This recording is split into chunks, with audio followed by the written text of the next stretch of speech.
Now, it's less than a week to go until the general election. It can't have escaped your notice, can it, with Wales as one of the key battlegrounds. Labour won 25 of the 40 seats there in 2015, with the Conservatives in second on 11. So let's get the latest on how voters are feeling this time round. We can cross to Newport and speak to our correspondent, Thomas Morgan, who's there. Hi, Thomas. How are things shaping up with a week to go? Well, not too bad here. It's been a closely fought battle here. But of course, last year the people of Wales had two elections. They voted in the EU referendum, but they also voted in the Assembly elections. Now, with so many key policy areas such as health and education devolved to the Welsh Assembly, what will the people of Wales be voting on June the 8th? What's important to them? Well, I've been gauging the opinion of people in both Newports in Wales, in both the urban and the rural.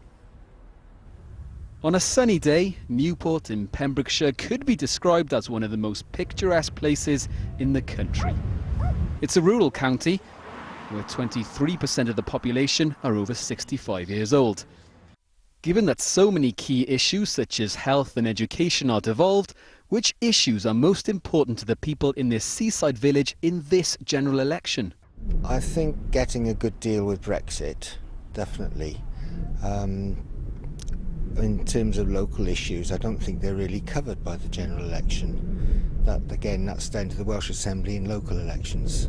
The policies, I think, at the end of the day, I think the leader's important. I think you've got to think of somebody who'd be strong enough to, get us through different times. But the policies are what stand strongest for me, I think, yeah. Pembrokeshire is an agricultural heartland, and the sector, like several others in Wales, benefits from European funding. Political parties have said they would replace the shortfall when we leave, but there are worries about what could happen if the money isn't replaced. It would be very damaging to the red meat sector, to the beef and sheep sector, because without the statistics show that without that support payment, they would be losing a lot of money, and you'd see them disappear. Even though last year both Newports in Wales voted to leave the EU politically in a general election, they've been voting very differently. In modern times, this seaside village has always voted Conservative. But the city, with its two constituencies, bar one term, has been Labour. So here in Gwent urban centre, what's most important and what will win the votes come June the 8th? It is the leaders that's going to, change people's votes, I think, definitely. My biggest concern is that Wales gets the money that we would have been paying, the EU, and to help people in Britain, because I know in Newport we did well from the EU. Business rates are another devolved issue. However, decisions on and financing large-scale projects are not. So which infrastructure would benefit the economy in Newport in south-east Wales the most? Well, certainly the electrification, given it would run straight through Newport, is a key enabler. That means that Newport is brought closer to London and markets in the southeast of England, which are crucial and lucrative for Welsh businesses. From the sunny beaches to the urban landscape, both Newports have their own voting agenda come June the 8th. So will the choice be based on Brexit, the leadership battle, something else sway the votes in Newport on polling day?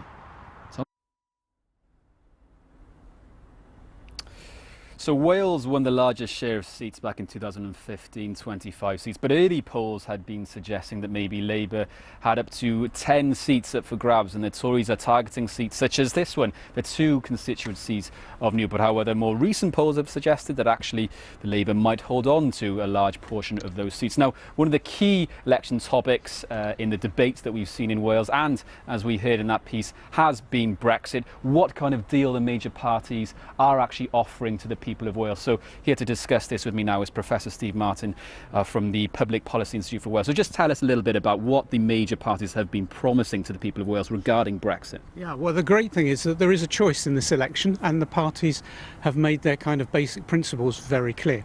On the one hand, you have the UKIP saying they want to conclude the negotiations by 2019, Britain completely out of the EU by then, no divorce bill, and net migration down to zero very quickly.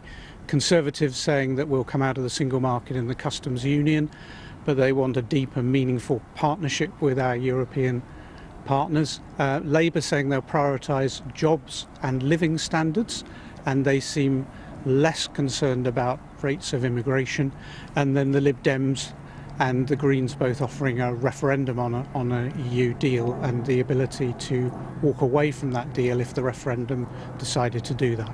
And so many areas in Wales, so many of the towns and the valleys, for example, have had so much EU funding. Yeah. You know, is there a danger that, that money may not be coming from Westminster, when Brexit does happen? I think there definitely is. So there are no real promises, no detail about that in the manifestos. The Conservatives have spelled out a plan for what they're calling a shared prosperity fund.